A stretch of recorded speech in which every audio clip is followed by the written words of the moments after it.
I'm Allison Ellsworth, and this is Win the Day with James Whittaker. You're listening to Win the Day with James Whittaker. What we do in life echoes in eternity. Broadcasting from Los Angeles, California. Here's your host, James Whittaker. Let's go! Hey winners, welcome back to Win the Day. If this is your first time here, we sit down with some of the world's true change makers to give you all the tips, tools, and strategies to win the day every day. The quote for this episode comes from Ann Landers and says, "Opportunities are usually disguised as hard work, so most people don't recognize them."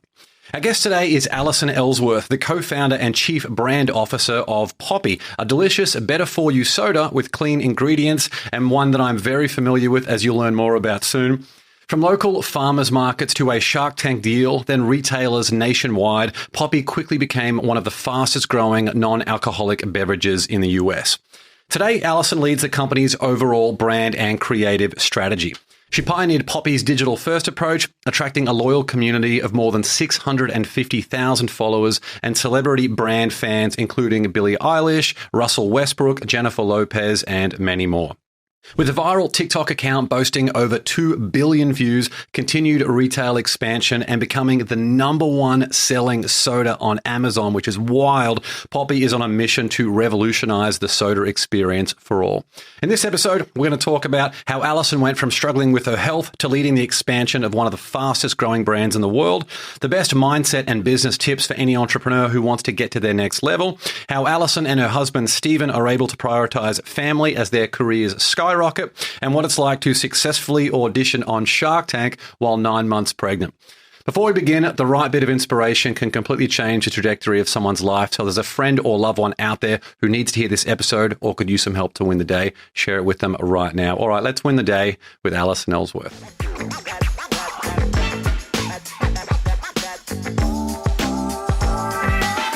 Allison, great to see you. Thanks so much for coming on the show. I am so excited to be here. Thank you.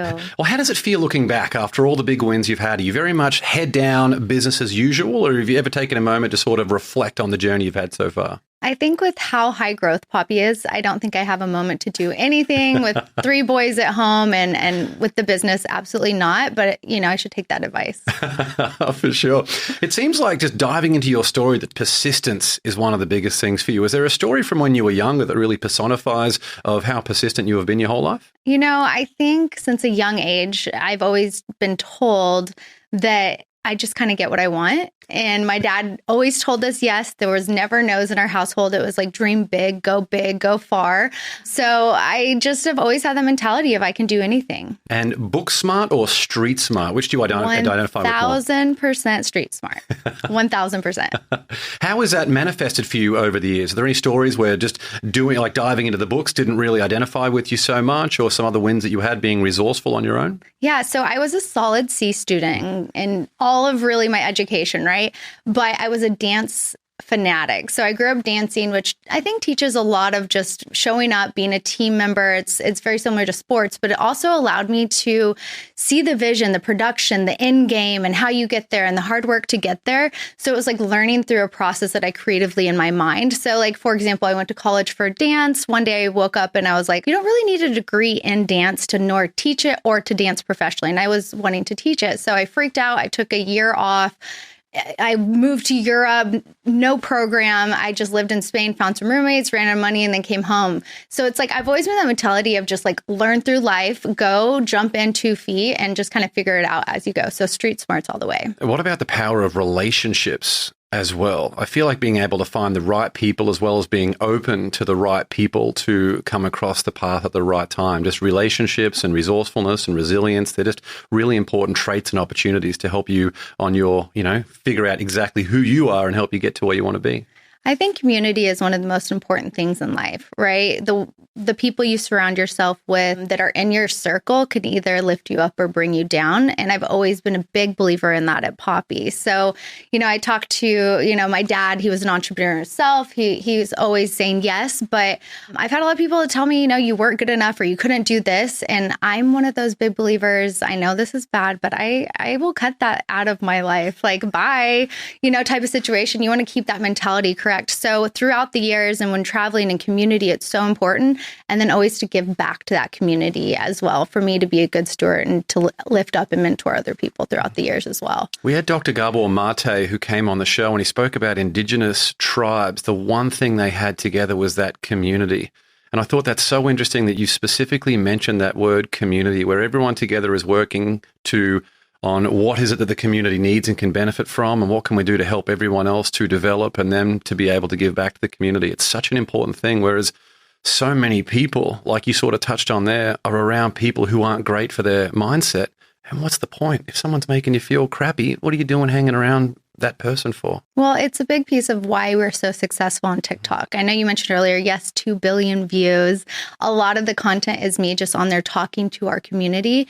And we feel it, right? If we have someone that's like, hey, what's your new flavor launch that's coming up? They're guessing, they're the ones commenting, they're coming back, they're searching, right? It's this community that we've built because we're real, we're authentic. I'm talking to them like they're human beings. It's not highly produced. So I think that is a huge piece of why Poppi is so successful, is the community aspect. Such an interesting part of your story is the oil and gas career. It sounds so random. Of course, you got the Texas roots, but oil and gas, what was an average day for you when you were in your oil and gas career? Yeah, so we talked a little bit about street smarts. So I lived on the road for about 7 years by myself, traveling the country. Yes, a young woman living in motels up and down, driving. I've driven across the U.S. multiple times. I worked, and we used to run different oil and gas projects. So I would go and I'd be the first one on site. I would work with the local community of, the indigenous, Indian tribe, or the BLM, Bureau of Land Management, or just the city council, and making sure that everything was set for before we came and did the research. And then I would do a lot of research in the history and the ancestry of the certain people in the town, and get to know the farmers and the ranchers and get to know them. And I'd spend about a year or two on a project in a small town of 3,000 people and build that community. So it's always been a really big piece of what I've done and where I've really believed in. But while being on the road, you don't feel great traveling that much. And I kind of started feeling a little bit ill. My stomach was always hurting. I had horrible skin. I was tired all the time. And that's when I started going to doctors, and they couldn't figure out what was going on with me. And then that's when I kind of came up with the process and with Poppi at that time. Yeah, travel used to be almost... The perception of it was that it was quite glamorous, but the people who are doing the travel, I know exactly what you mean. It's brutal. Airports, planes, crappy hotel rooms, it takes such a massive toll on you physically and mentally. Well, and just eating, having access to good food, and even understanding look, it's really easy nowadays, for example, if you want to be gluten-free. But 10 years ago, you'd get a dirty look, right? Type of situation. So this was 10 years ago type of situation where you'd go and you'd be like, okay, the only thing in town is a burger and fries again. I can't do this. I need a salad or vegetables in my life. So I think just while traveling, it's gotten better, but it's still a little bit lacking. And so you then started Googling things on digestive health and started taking apple cider vinegar. What prompted you to go from doing the research to being, to putting your chef's hat on and start coming up with some concoctions of your own? Yeah. So I started Googling how to reset, detox your body. And I kept reading about apple cider vinegar, and I'd heard of the master cleanse, and my grandma told me to take a shot when I had a cold or my throat hurt.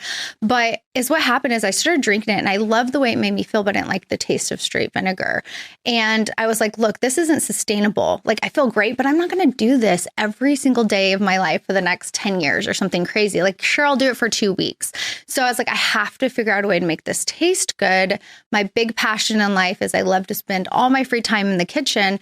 And so I put my chef's hat on, and I remember at one time, you're drinking our raspberry rose. It's actually the first flavor I ever made in the kitchen, but I started simmering raspberries, or I was like, how can I make this taste good? But what I started through that process realizing is it can be really high in sugar with fruit. So I came up with this process of infusing it and doing all these things. So I spent about 5 months doing that.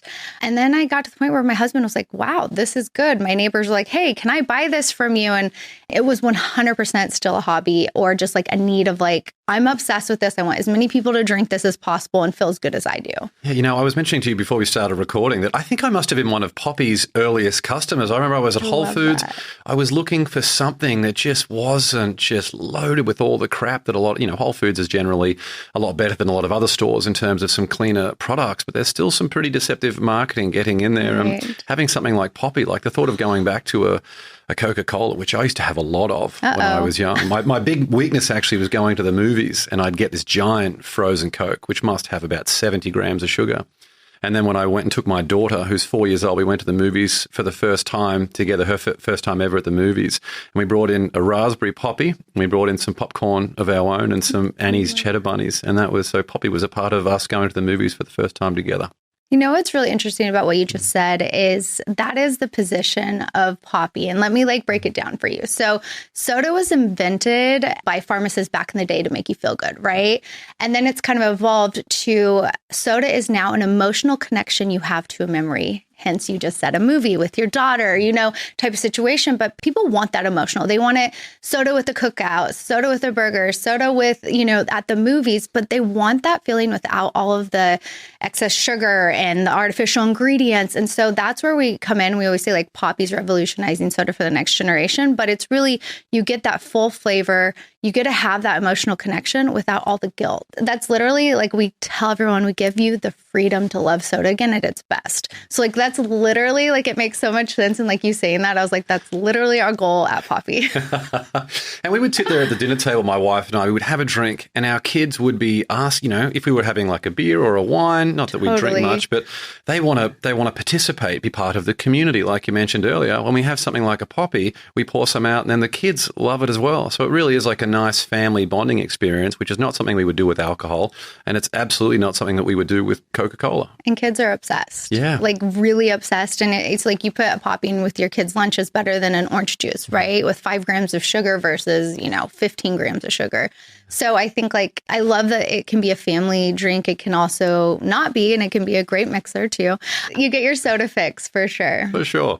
The journey next for you going towards the farmer's market, what was that like? Just the mental battle of saying, you know what, I'm moving away from just giving it to friends and just making a few different flavors to saying, you know what, I'm going to go to the local farmer's market where a bunch of randoms are now going to be having my drink. What was that experience like? So at that time, I was sick of being on the road. I was going through this health and wellness journey. I started drinking apple cider vinegar. I went gluten-free. I was on this path to health and wellness. And I was okay, I'd gotten married. We were I want to start a family. Let's move to Dallas. We'll take 6 months off of work, which you can do in the oil and gas industry. It doesn't sound crazy, especially if you save right. And I was, I think, a week in and I got bored. And I saw a thing for a local Dallas farmers market. I applied. I was I got to start selling. At the time, I called it my hooch. And I was I got to start sharing this. And it was in mason jars. We had no nutritionals on it. And after only 3 weeks of being there selling out week over week, you mentioned earlier Whole Foods, but one of the Whole Foods local foragers came by our booth, said, there's absolutely nothing like this in Whole Foods. You guys have to be in Whole Foods. And that was the first moment I was oh, I have a business here. The light went on and then I was it never went off. From that moment forward, I never went back to working in oil and gas. I made my husband never go back. We took our life savings. We just went all in on this dream. It was kind of just one of those aha moments at Poppi. And were those just the big glass bottles or were you doing individual servings? What were you selling? What were the price points at that time? Yeah, it was so funny. We were doing 12-ounce glass bottles. The name of the company at the time was called Mother Beverage.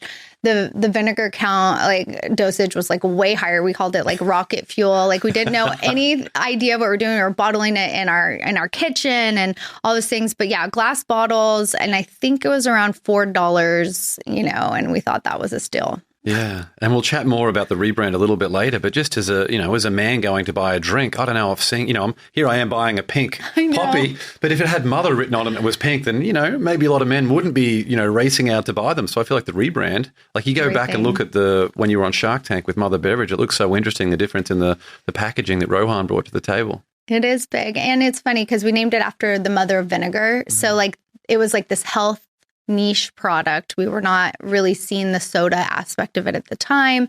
We were really like leaning into like the health, but like when you really pigeon yourselves, if you have a product into that space, it's not for the mass. It's not for the kids. It's not for like what you're talking about, or you want to take it to the movies. So I think at the time it was really great for that moment, but I don't think we would have ever gotten past Farmers Market if it wasn't for Shark Tank. Yeah. And what feedback did you get that you listening to or you thought was interesting back in those farmers markets days, which I know wasn't very long before everything else really took off? Yeah. So when we were at the farmers market, we had a very kind guy next to our booth, and he ran one of the local breweries. And he's like, look, you guys have something here. You're going to go into Whole Foods, which at the time was only 14 stores in Dallas. Let's be real. It wasn't like 350 across the nation. But he's like, you guys got to learn to mass produce this. And he taught us how to brew Poppi like beer. And he helped us along the way. And he gave us, tips on what tanks to get out of China. And we opened our own manufacturing facility. And at the time, I never recommend for anyone to manufacture yourself. You should be focusing on your brand and your marketing and not putting caps on bottles.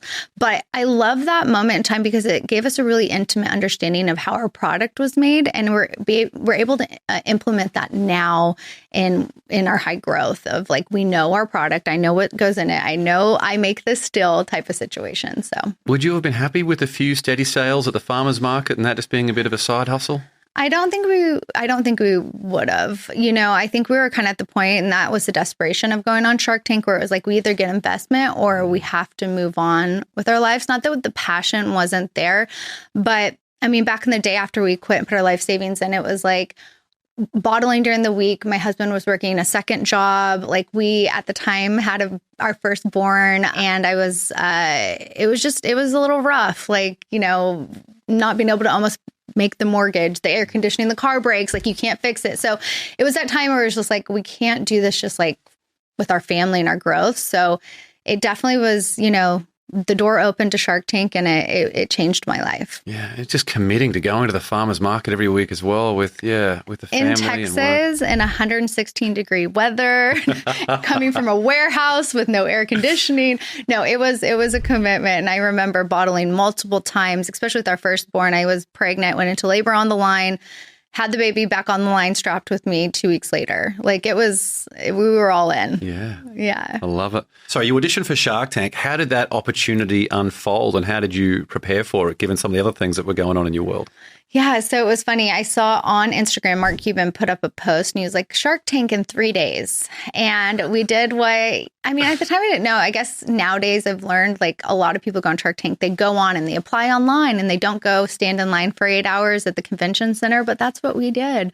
And we stood in line for 8 hours, and we pitched our hearts out in about 5 minutes. It's full elevator pitch with 10 booths, and you have the people that this one person is deciding your future. And I remember pitching, and he was like, this product's really good. You guys are amazing. I see really big things for you. And we're like, oh my gosh, this is amazing. And from that moment to actually being on the show was about a 6-month process. So it was stressful because I was pregnant with our second.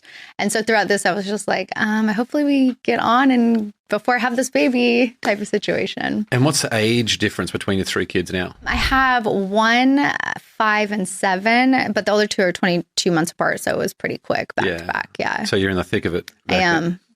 And now, yes, not present tense, not past What tense. is sleep? Yeah, exactly. For sure. We're just 2 parents here, tired, having a great conversation. We're surviving. And then you get to Shark Tank, the final stage. You're up there. Like, what are you doing to prepare at 9 months pregnant for this thing that will completely change the trajectory of your life?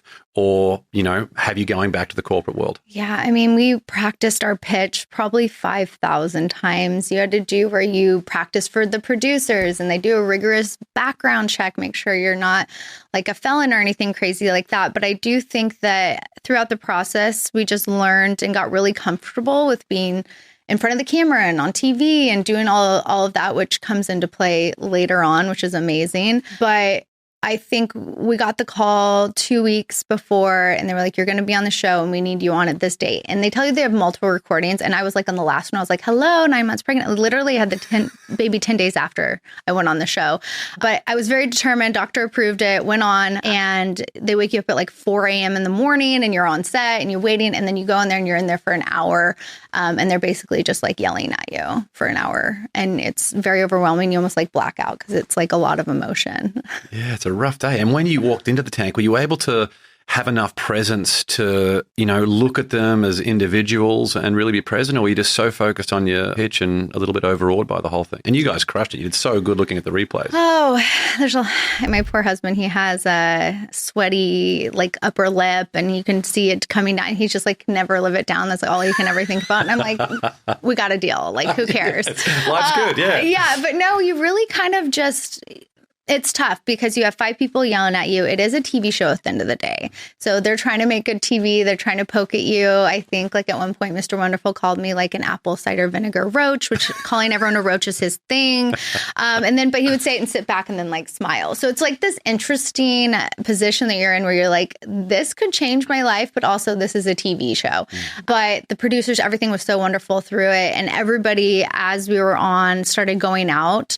And then it came down to the end, which it came down to Rohan Oza. And how much did you know about Rohan beforehand? Nothing. So they didn't tell us who the judges were until the night before. I knew he had been like a guest shark, but like you don't know. He'd been, I think, on 1 or 2 other episodes, but that was why they were pushing the date. The producers wanted you to get a deal. They want you to be successful. They don't tell us, but they were trying to match us up with a beverage guy.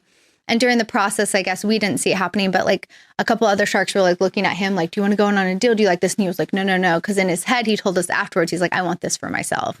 And so they all went out and then he came back in and was like, I want to give you guys a deal. Incredible that he could see the vision there. He's probably, or not probably, I'm sure he's the best guy in the world in terms of beverage. He's structured like Smart Water and Vitamin Water with 50 Cent. He's done some of the biggest brand deals of all time. He is absolutely the right guy, if not maybe the only Shark Tank who could understand the vision. And 100%. Yeah. And I think, he told us this afterwards. He goes, this is going to be the biggest Shark Tank deal in history. And we are on that path for that to happen. And his nickname is called the Brandfather. And he just sees things so differently within the marketing and the sizzle world. And yeah, he was one of the first people to do big celebrity deals from 50 Cent, Vitamin Water, and Justin Timberlake and Bai.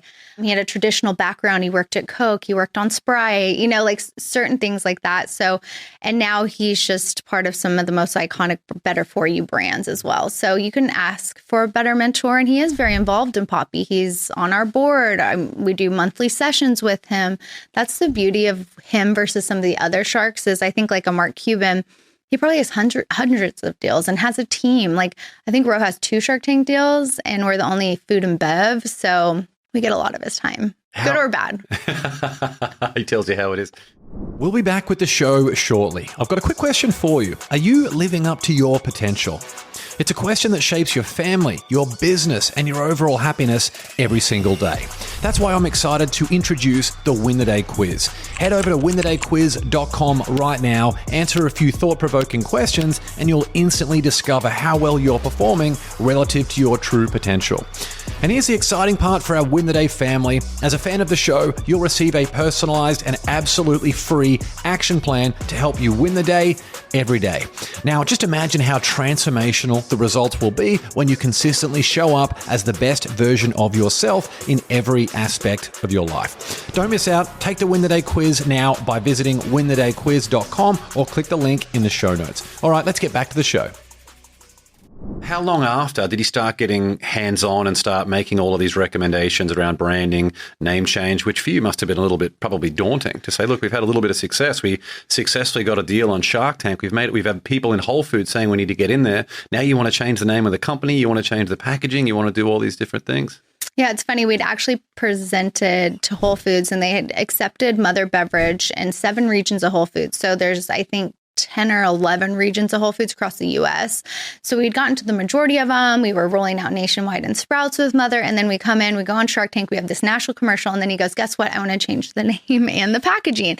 We were like, you're crazy. But there was part like, this is why we partnered with him at the end of the day. And Yes, it felt like, oh, this was our baby type of situation. But he said to us, look, you have a great founder story. You have a great liquid, but your branding sucks. And I'll be honest, we didn't spend a lot of time on it, nor did we know at that time really what that meant. So we took 9 months off from getting the deal to launching Poppi, and we did a total rebrand. It was me, my other founder, my husband, Stephen, Rohan, and then his right-hand person called Stevie, who does like amazing rebrands and works with some of the best Kavu brands out there. So it was a pretty special and long process. And then changing the name was probably the biggest decision. Yeah. And give us some overview for people who don't know about what Poppi means, the name. Yeah. So we named it off of soda pop. With it being Poppi, it's bright, it's colorful, it's happy, but really just like leaning into that soda pop life. And I would say like during the process, we were like, do we have to keep like nods to the mother? At one point we were like, do we call it Mom and Pop or Poppi by Mother? But then we realized like nobody really knows Mother. Like, let's start fresh. We did focus groups on whether the can should be white. Should they be color? Because if you think of white, you think of like healthy halo. You think of better for you. But you think of color and you screams taste. So it goes back to, we didn't want to be like this healthy niche product. We wanted to be soda for the next generation. So it was a very purposeful decision to go with Poppi, to go with color, and then also to do a 12-ounce can. Because if you're going to be soda, you have to be soda. I feel like you just nailed it with just everything you guys did with the branding. It's phenomenal. Do you ever think about how different your life would be if Rohan was not the shark on that episode that you attended? I mean, I think about that sometimes, but I just feel like there were so many definitive moments throughout Poppi that got us to where we are today that even like this morning I was talking to Stevie and we were with Rohan last week, and nobody has ever seen what is happening with Poppi right now. Like Rohan has never seen this before. The type of growth. I mean, we launched in March of 2020, right when COVID hit, March of this year will be 4 years. We are one of the fastest growing beverages in the history of beverage, right? Faster than Celsius, Red Bull, Monster, essential water, right? Like it's wild. So it's almost like he's even like, holy crap, what is going on? Yeah. It's so cool. Yeah. And you mentioned there, you launched March 2020. For people who don't remember that, everything was moving so fast. I was out at dinner in Venice with some friends. There was a basketball game on in the background, and it was the night where things were cancelled and everyone started to go home. I actually went to the Venice Whole Foods to grab some supplies because we had no idea what was going on. The shelves were completely bare, apart from, creamed corn and a few other things that no one really wants. You grab whatever you can get. There's no toilet paper left, and you rush home to brace for whatever is going to happen. You're essentially launching a business in its new form for the first time. So it must have felt essentially like a new business. What's going through your mind as you're watching all this unfold? We were going through where this was like Expo West. It's in the CPG world or food and bev world, where it's like this big natural foods expo, and it's in California, it's in Anaheim. And we had spent a ton of money on a booth. For us at the time, it was a lot of money, and it was our coming out party. I remember flying there. There was like 10 cases of COVID. Nobody at the time understood how big that was. We set up our booth, and then they canceled it the next day. And we were just so devastated. It was like, this was it. We've been working. We got our deal. By that time, it had been almost, 9 months past. But looking back, COVID hitting right when we launched, it was a blessing. Not that COVID was a blessing for anything, but for the first time ever, everyone was thinking about their health and wellness. The entire world was like, oh, wow, maybe I should rethink what I'm putting into my body. On top of that, Poppi is shelf stable, so you could pantry load with it with a year shelf life, right? And then we were available on Amazon, so you could digitally get us at any time, anywhere. When grocery stores, people, were scared to go there. Instacart wasn't so up and running and ready to rock like it is today. And then they were concerned with getting toilet paper on the shelf. So it ended up the timing being about right. And then the digital piece going into it within TikTok and some other things that made it kind of, all the things came together at the same time. Tell us about Amazon. The number one best-selling soda on Amazon, like we mentioned at the start, is crazy. What are some of the things that you and the team did to make that happen? So from day one, we decided Amazon. So we are not a D2C company. A lot of people think Amazon is a D2C company, but we sell 100% on Amazon, and we made that decision day one. And is what that has done is it has reduced like having to worry about having our own, line where people call and returns, and you don't have to worry about all of that stuff. You have a platform that's already in 86% of households in America, and it's a digital place that people want shipping in 2 days or less, if not now, same day on Amazon, right? So that was a very strategic. Day one, we were going to do Amazon, and we see it as like a trial mechanism, marketing mechanism. So we have, I think, like over 30,000 reviews, and it's just a place that we see as such a good steward of like our brand and brand building. So we do, for over a year and a half, we've been the number one selling soda on Amazon, outselling Coke, Pepsi, Dr. Pepper, like all of these big boys. And it's because we are a digital first brand. We, back in 2019, did an update on Shark Tank of what Poppi was, and it aired in April 2020, second month of lockdown, on a Friday night when everyone was stuck at home. It was basically a national commercial. So we went from our first month launching at $7,000, I think, on Amazon to over $250,000 just like month two. And it kept growing and kept growing. So we're like, oh, this digital first, this talking to the community, being disruptive, thinking about things differently was just part of our DNA from day one. Was it hard for you and your husband to stop looking at the numbers in terms of sales every single day? You'd be looking at it like refreshing constantly. It was like Vegas. I mean, I still do it every day.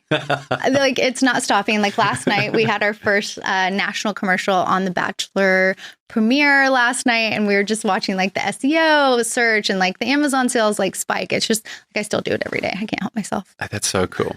Why didn't Coca-Cola allocate everything they had to just destroying everything that you had built? I don't know. I think up until now, they're probably like, who are these people? Right? They have so many other focuses, and I'm sure there's been a lot of stories like ours that aren't sustainable. You take the kombucha craze, right? It was like skyrocketing, and now it's plateaued, and now there's only like a few last standing players. But it's like one of those things where I think they've been around long enough to be like, let's see. And now I will say Poppi is here to stay. We're not going anywhere. We're seeing it in our data. We're seeing it with the consumer and the community. So that long-term like soda. So we'll see if they come for us next. International expansion, is that a thing to sort of Europe, Asia, Australia? I know Australia is a tough one because we're quite isolated. We would love to do that. So we are in Canada, and we are killing it. We had literally yesterday one of the, they only have like one or two grocery stores there. It's very easy distribution in Canada. And they called us and said, in the last 14 years of me doing this, I've never seen a brand grow this quick, And we're launching Mexico. We do really well in Costco. So Costco has a lot of presence. So we can test markets at those Costcos before we launch and just be, very careful with it. But I mean, we're only 3.5 years old. We have a lot of work to do here in America. So that's our number one focus. Yeah, I feel like Amazon and Costco will be good strategic partners internationally too. 100%. Yeah, given their distribution and just massive space. It's the label. You have to change the in Canada, you have to have French labels. So it usually comes down to if you want to, like, the ops team can handle it, and whether you want to put resources to having, we already have like 20 SKUs. Do you want to have 40? It just gets logistically a little bit of a nightmare. So it's kind of one of those like crawl before you walk. And let's break it down, business and then mindset. So what are the biggest business lessons that you've had along this journey? I think as an entrepreneur and within who we are in our DNA at Poppi, of being this like really scrappy, chaotic, fast growing, like nobody knows what the future is. I've seen a lot of people come into Poppi and can't handle that situation. And those that can are high performers, okay with chaos. And so that's been a really interesting lesson for anyone coming into Poppi to learn, is like, this is rare air. Nobody in their career has ever dealt with anything that's happening right now. So learning through that and that changes is okay. And then for me on the other end, that I don't know anything. This is all I know, right? This chaos, and I love it. And I'm like thriving of like, oh, Allison, you should maybe like put some process in place and trust these people around you and learn as an entrepreneur how to get your ego in check and do a lot of like leadership growth within me. So it's an interesting dynamic to watch. And what about mindset for you in terms of just what this has taught you about maybe it is persistence or resourcefulness. There are certain qualities or attributes that really stand out in terms of what it takes to succeed. And you're creating history here, which is so cool. Yeah. So we always talk about culture. Culture is a really big thing at Poppi, and I lead our culture of every interview. Everyone has to go through like a culture assessment to make sure they're a fit, because that's honestly more important than what your resume looks like, that you're part of the culture and that it's important. So like one of them is one of our culture pillars is like we keep it real. So like I'm a very real, authentic, like open book, and I don't have time for like gossiping or talking behind people's backs. Like we're here, it's like community. We're doing this together. So can you take feedback and keep it real and move on and not get your feelings hurt, right? I'm never malicious, but it's like one of those things. And a lot of people are like, well, what does that mean? You can totally get flustered. I'm like, okay, maybe you're not a good fit. Or like we're creative, right, is another pillar. So you have to be disruptive. You have to think creatively. And some people might say, oh, marketing, sure, creative, sure.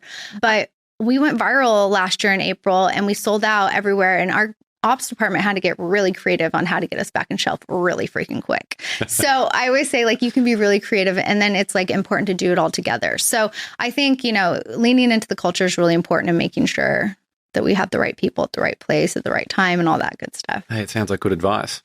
And your husband, Stephen, what does he bring to the table that you don't? Everything that I'm not good at. It's a good compliment then. The perfect It's a team. wonderful compliment. Yeah. So like I'm the crazy, chaotic, creative, visionary. Like I can push people to do and think so differently. He's like, okay, let's get a budget. Like, let's get the spreadsheets out. Let's like have a business plan. He runs our ops and he runs our investor relations and raising money and like all the things that I don't want to do, and supply chain and innovation. And he's amazing at it, and he's incredible, and he has such a passion for it as well. And I see the value in what he does, and he sees the value in what I do. And we kind of like, how do we support each other to be successful? It's so good. Most of the relationships that I've seen lately, I'm noticing this trend. I can see it in my own as well. It's like the one person in the relationship experiences the highs a little bit higher. They feel the lows a little bit more. And then there's someone else in the relationship who's a bit more stable, a bit more analytical. And I think that's a good team. Yeah, he's a little bit more stable. I will say like it is a good team. Like even in our marriage, like for example, a few years ago with how quick we were growing, we have 3 kids, like, keep saying this word chaotic. At one point I was like, we don't go on dates anymore. We don't do like the typical marriage stuff, because anytime we're out, we're at work or at a board meeting or a client dinner. And I said, you know what? That's okay. Like, we don't need to put extra pressure on us to then like now add in extra, like, where are my flowers on Valentine's Day? The second we kind of like let that go, life got a lot easier. And then like when those moments naturally occur, it's way more special.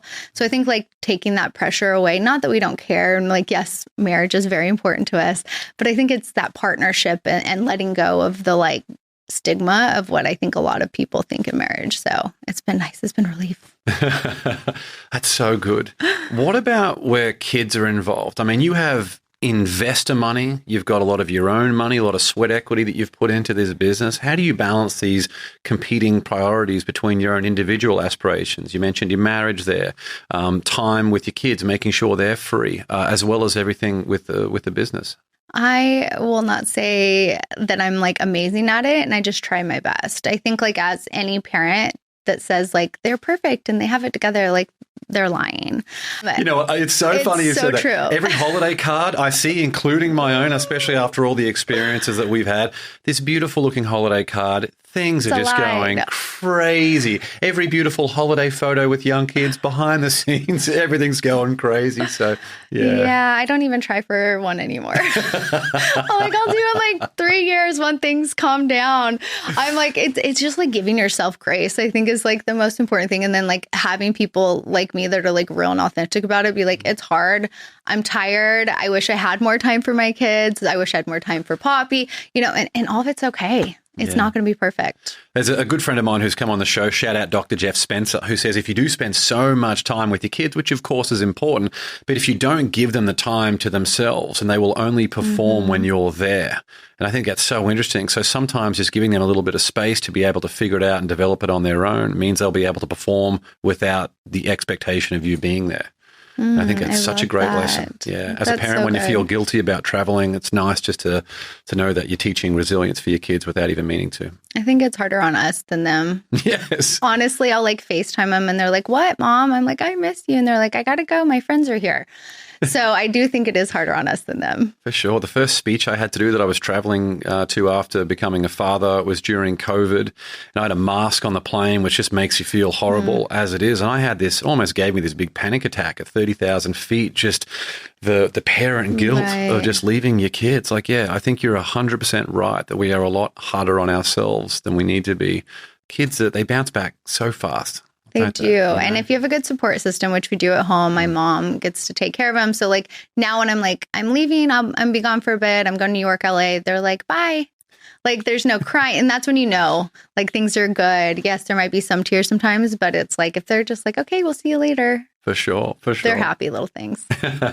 And social media has been a really big thing for you, as you touched on earlier with that sort of digital first strategy. What are some of the things that you're doing in terms of TikTok, which I know has been a great channel for you, just in terms of being able to get the awareness out there and turn that awareness into sales?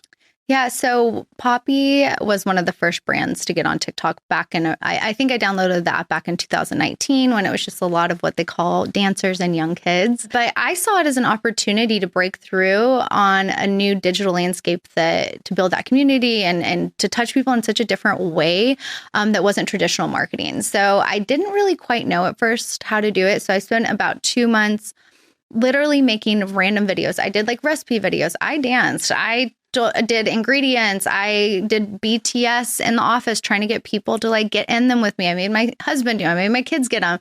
And what I realized throughout the whole process is, one night I sat down on a Friday night. I told my story of Shark Tank and my health journey and like why I created Poppi, and I hit post and I went to bed and I woke up the next day. We did $100,000 while we were sleeping. We'd gone viral with over 1 million views just that night. And then the grocery store shelves were cleared. And I remember everyone was calling like, what is going on? And I'll be honest, I did not have a lot of support from board level down to get on TikTok.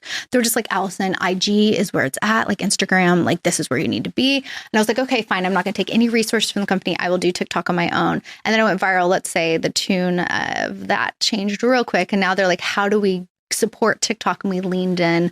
But I think the key to it was I was real authentic and low produced.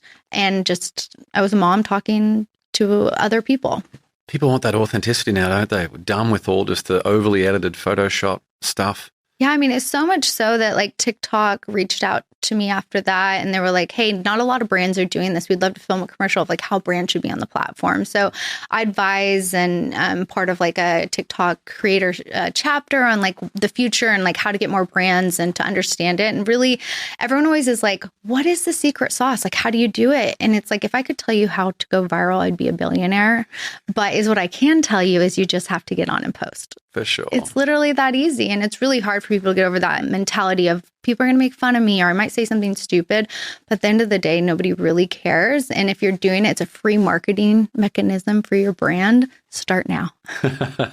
Agreed. Our show now has had about 44 million views in terms of social media views and all that.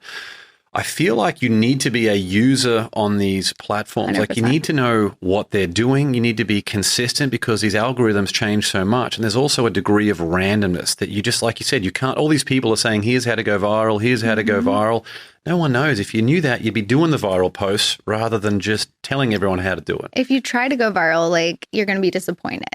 Like the stuff that you spend the more time on and you plan out and like the content is like, it never works rather than me Friday night sitting at home and hitting post and waking up and being like, oh my gosh, what just happened? But that's one of the number one pieces of advice that when I'm speaking to other marketers is the strategy has to come from the top down. So every day with my coffee in the morning, a lot of people might, read the news or scroll, mindless scrolling. I am researching what is trending. I am saving sounds.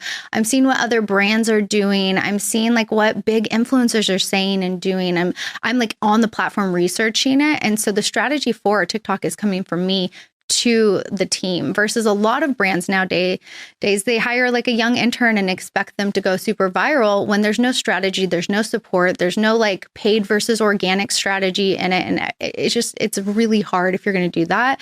You have to take the platform serious. So true. Agree 100%. What is next for Poppi that you're most excited about? Any new flavors on the horizon? We are so excited. So what we're doing here this week is we're launching our wild berry flavor. We're doing an exclusive line with 7-Eleven. So we are upgrading Poppi to a 16 ounce. How good. I know. I'm so excited. So Good visibility for the shelf space as well? It is. It was honestly like a merchandising strategy. So like our little cans in convenience, like 7-Eleven, it gets lost. And so we were for a long time trying to figure out how to do it. And we were just like, let's go 16 ounce. I mean, people are already drinking Poppi by the gallons. Why not? Let's give it to them. Give them what they want. Give them what they want. Gallon Poppi's coming soon. We're so excited because they always say like men gulp, women sip. So the convenience is more You've seen me drinking. Yeah. So we need to get you a 16 ounce. Yes. So we're so excited leaning into that this year. And then, we have some other exclusive flavors, which I know I can tell you'll be the first person I'll say, but we are dropping our lemon lime as well very soon in the next few months. Yeah, and good. That is like our one of our last big, like us versus big soda, like going after like Sprite, 7-Up, like, all of those, getting your lemon lime, and it's delicious. It's so good. It's refreshing. Tastes just like it's so good. The colors, the green, we're going green and yellow, leaning in hardcore, and it's going to be pretty epic. You got to meet the people where they're at, and then you can move them towards the other more random flavors. It's so good. And, and so it's almost like within like retailer expansion, gives you opportunity to have more shelf space if you have more flavors, and we do like some LTOs and some fun stuff like that coming up. But Poppi really, it's funny because everyone's like, where is Poppi sold? And now it's like this year it's about basically where are we not sold, right? Like it's almost like easier to say, but I think we're going to focus on Walmart. We have our Target, we have our Kroger's, we have all of these like really amazing retailers to partner with these new flavors. For sure. Well done.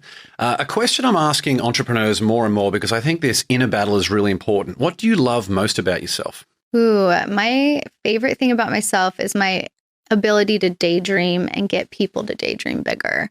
I really think that's one of my core strengths, and I probably do it too much. But I do love that about myself. Yeah, what an interesting response. I think that's really cool. I love it. And final question before the rocket round. On your best day, what's an affirmation that you would write on a flashcard that you could show yourself on your worst day? I would say like, you are smart.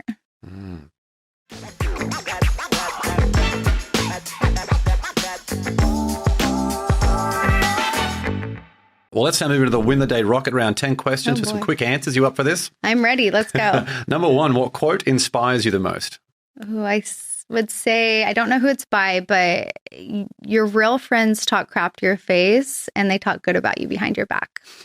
That's so good. Number 2, morning coffee or evening wine? Both, but I'd have to pick coffee. Number 3, what's one bit of advice you would give your 18-year-old self? I think it goes back to what you said, or I said a second ago, is you are smart and you can do great things and you don't need a crazy college education to be a successful entrepreneur. Hey, true that. Number 4, what book do you gift the most, or is there a book that contributed most to the mindset you have today? So I don't love like reading books or the self-help just because I'm obsessed with podcasts. So I feel like now in the digital era, it's all about sharing the podcast and what you love. And for me, it's staying up on the news from the Journal to the Daily to Pat Lanchoni to Win the Day. So for me, it's all about podcasts. It's a good point because you have to get the information. That's it. Something that you can get inspired by, something that you can go and implement in your own way. If that's a book, if that's a podcast, if that's a movie, do it. Whatever you can. You've got to level up. You can do it while doing the dishes, right? Like you can listen while getting ready in the morning. So it's what I love. For sure. Hey, I'm not just a podcaster. I'm also a big podcast listener too. Number 5, was there a vulnerability you once hid within that became your superpower? Yeah, I think my craziness, right? I like the daydreaming and pushing people and thinking bigger. I used to think like, Allison, you're just like crazy. No one will listen. And now I see it as like one of my core strengths. Yeah, now they're starting to listen, aren't they? Exactly. Number 6, what's one thing you've learned about failure? Oh, fail often. I know that that's like a boring quote that everyone always says, but I think the biggest thing when it comes to failure is that you learn from it. And I failed a lot and I've learned a lot over the last few years. Number 7, if you could sit on a park bench and have a conversation with someone alive or dead, who would it be? Oh, goodness.